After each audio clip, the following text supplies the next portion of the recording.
Good morning everyone. Today we will start a new chapter, current electricity.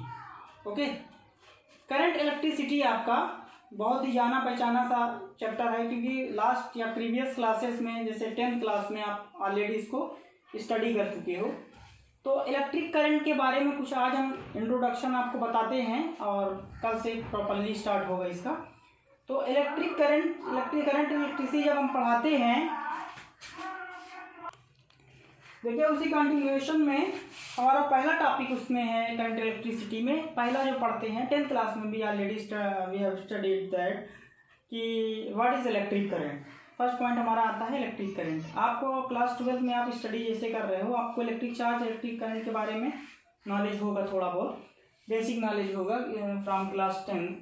तो electric current पहले क्या होता है, तो इलेक्ट्रिक करंट आप पढ़ चुके हो। इलेक्ट्रिक करंट ये होता क्या है इलेक्ट्रिक करंट, तो हमने 10th क्लास में पढ़ा होगा रेट ऑफ फ्लो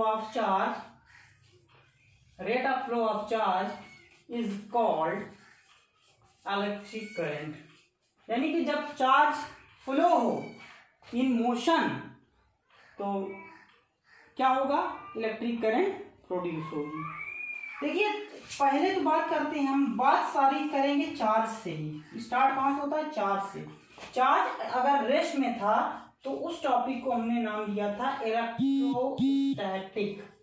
इलेक्ट्रो का मतलब होता है इलेक्ट्रॉन, इलेक्ट्रॉन एक टाइप है चार्ज का। स्टैटिक का मतलब होता है रुका हुआ, ये रुका हुआ। तो अगर चार्ज रुका हुआ है उस स्टडी को हम बोलते हैं इलेक्ट्रोस्टैटिक। इसको हिंदी में स्थिर वैद्युतिकी कहते हैं। ठीक है, थोड़ा अजीब नाम लग रहा होगा, लेकिन आप इंग्लिश में ही जानिए इलेक्ट्रोस्टैटिक्स। आपने ऑलरेडी स्टडी कर चुके हैं। अब बात करते हैं कि चार्ज अगर मोशन में आया तो क्या होगा। चार्ज मोशन में आया तो वो दो पार्ट में बढ़ जाता है, दो बड़ी बड़ी यूनिट्स में। पहला होता है करंट इलेक्ट्रिसिटी, जिस टॉपिक को हम पूरा यूनिट को स्टडी करने जा रहे हैं। दूसरा होता है मैग्नेटिज्म, ये भी बहुत बड़ी यूनिट, दो बड़ी बड़ी यूनिट में डिवाइड हुआ। यानी चार्ज जैसे ही चला, पहले रुका था तब भी परेशान आपको किया, अब स्टार्ट किया चलना तो और दो यूनिट बड़े बड़े स्टार्ट कर दिया आपके लिए। ठीक है, तो करंट इलेक्ट्रिसिटी कब कहते हैं, मैग्नेटिज्म कब होगा, अगर करंट चार्ज का फ्लो कांस्टेंट है, चार्ज का फ्लो कांस्टेंट है, एक स्पीड से है। कांस्टेंट स्पीड अगर है, या कह सकते हो उसमें एक्सेलरेशन नहीं है, तो हम बोलते हैं करंट इलेक्ट्रिसिटी। और अगर चार्ज में मोशन के साथ एक्सेलरेशन भी है, यानी कि वेलोसिटी बार बार लगातार उसका क्या हो रहा है, कंटिन्यूअसली चेंज हो रही है, यानी एक्सेलरेशन है, यानी एक्सेलरेटेड मोशन जब होगा तब पढ़ेंगे मैग्नेटिज्म। ओके, चलिए आगे बढ़ते हैं, इसको नोट कर लीजिएगा, बहुत ही इंपॉर्टेंट पॉइंट है ये। देखिए इलेक्ट्रिक करंट को हमने बताया rate of flow of charge. तो इसका सिंबल आपको पता होगा, स्मॉल आई या कैपिटल आई दोनों से डिनोट किया जाएगा। आपको यहाँ पर भी और वहाँ पर भी बताया था। इसका यूनिट क्या होता है, कैसे निकालते हैं, आई इक्वल टू आपने पढ़ा होगा Q/T, चार्ज अपॉन टाइम।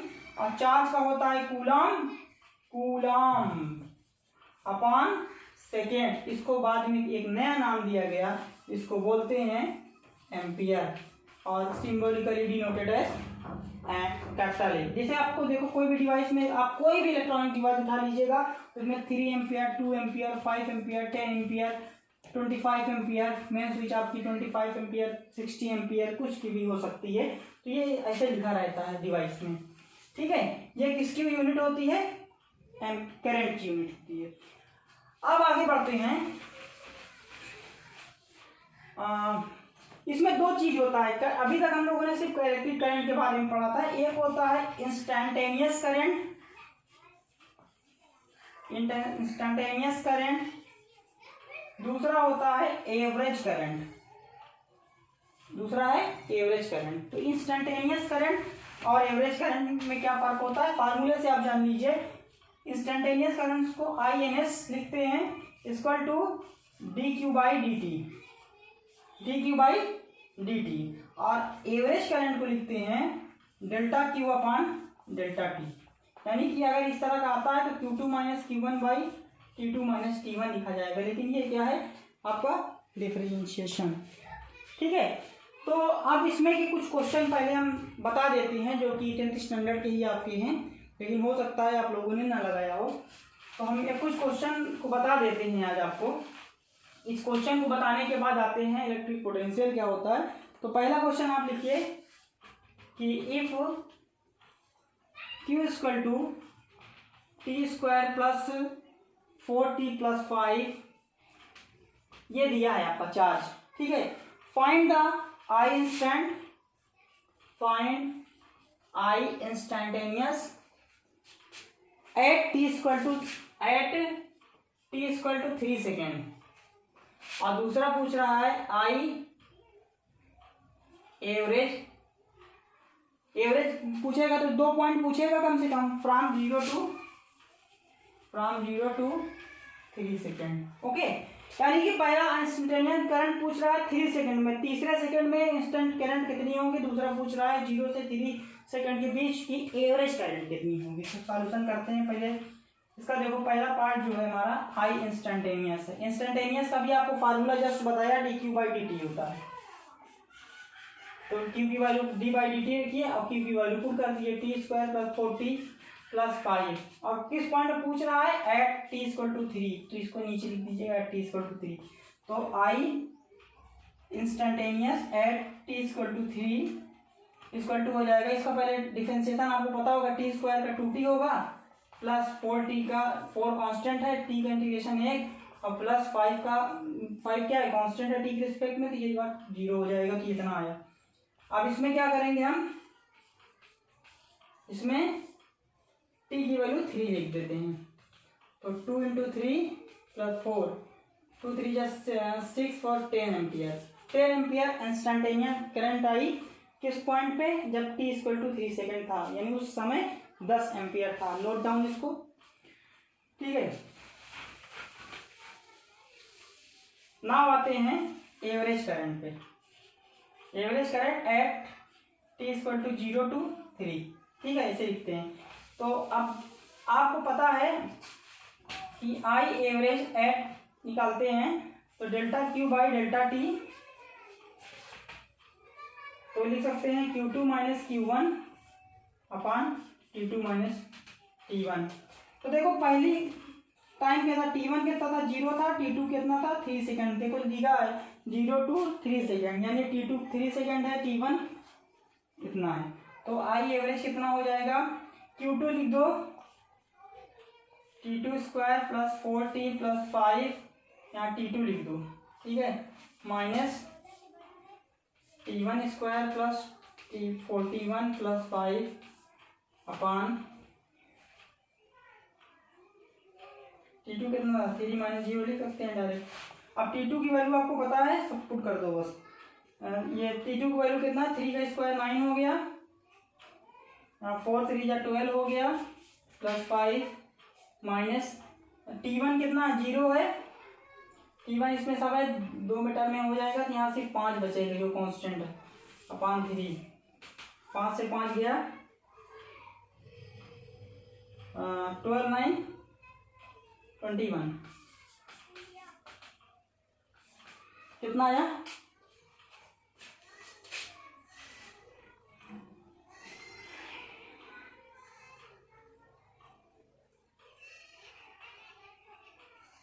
कितना आया, 7 एम्पियर। इसको कैलकुलेशन एक बार चेक कर लीजिएगा।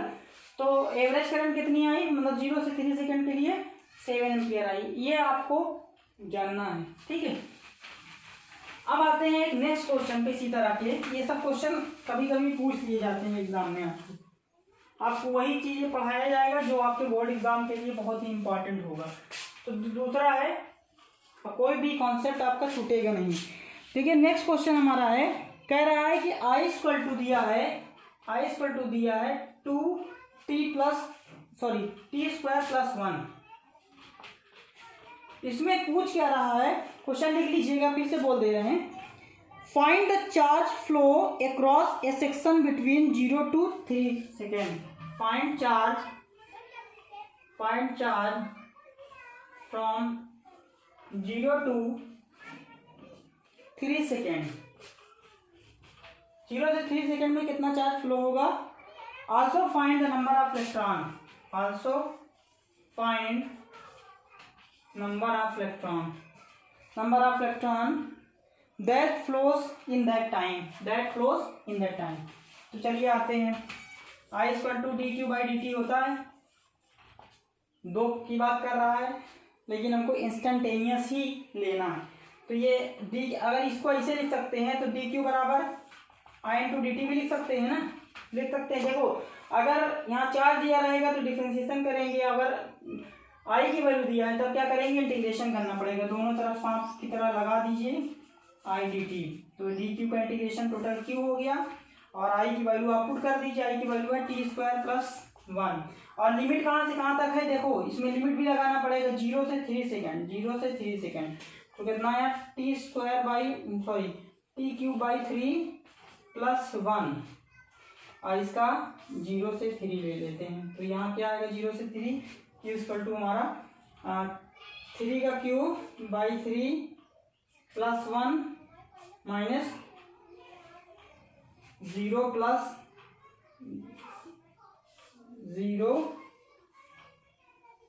+ 1। तो क्या आएगा इसमें,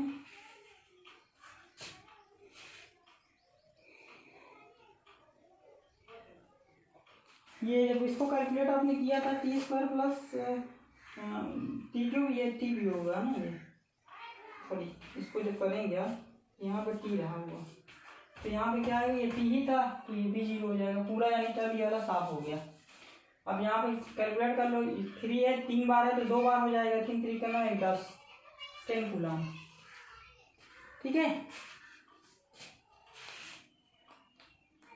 और यहाँ पर देखो एक गलती और हो गई थी, यहाँ पर 3 था तो 1 मिनट फिर से करते हैं। ये देखो q = क्या हो जाएगा, इसमें लिमिट बैठा दो, लिमिट बिठाओगे तो क्या होगा, 3 का 3q/3 + 3, ठीक है। क्या हो जाएगा, 2 बचा 3 9 3 12 कूलम चार्ज आ गया, ठीक है। अब पूछ रहा है इसके बाद, देखो एक रिजल्ट आपको मिल गया, कितना चार्ज फ्लो होगा वो मिल गया हमको। अब पूछ रहा है q = यानी आपने पढ़ा था ना इलेक्ट्रिक चार्ज में, तो n = क्या हो जाएगा, q/e। q कितना है, 12/1.6 × 10⁻⁻19। तो कितना हो जाएगा, n = आया 1.7 × 10⁻⁹, सॉरी ऊपर जाएगा ये +19, कुछ नहीं होगा, इसको यूनिट सब पड़ जाएगा, तो 7.5 हो गई, ठीक है। अब देखो आप एक और कंफ्यूजन होगी, स्टार्टिंग में हमने बताया था जब फिर नंबर ऑफ इलेक्ट्रॉन निकालते हैं 1 2 3 4 5 6 के टर्म में आना चाहिए, तो यहाँ पर कितना आ रहा है, 7.5 आ रहा है, फिर भी ये पूरा है। जानते हैं क्यों, क्योंकि 7.5 पे पूरा कट गया है, इसमें कि से 10 इधर ले लोगे तो कितना आएगा, 75 × 10⁻18। अब हो गया ना, अब हो गया पूरा number, and this is the answer. यानी इतने इलेक्ट्रॉन फ्लो होंगे इतनी करंट के लिए, ठीक है। देखिए इसको करने के बाद आपको हम थोड़ा सा और आगे का बता दें, जो हम इलेक्ट्रिक पोटेंशियल पढ़ते हैं और इलेक्ट्रिक करंट पढ़ते हैं, इसमें हमको ये ओम्स लॉ भी पढ़ना है इन वेक्टर फॉर्म, और उसके पहले हम लोगों को पता होना चाहिए कि इलेक्ट्रिक पोटेंशियल क्या होता है। अभी लास्ट लेक्चर में क्लास 10 का आप लोग देख लीजिएगा, उसमें बहुत अच्छे से बताने की कोशिश किया है, तो फिर से देख लेते हैं इलेक्ट्रिक पोटेंशियल होता क्या है। इलेक्ट्रिक पोटेंशियल की बात जब करते हैं तो हम किसी 2 पॉइंट की बात करते हैं, ठीक है। एक ही पॉइंट की बात होती है मेनली, लेकिन एक हम मान लेते हैं पॉजिटिव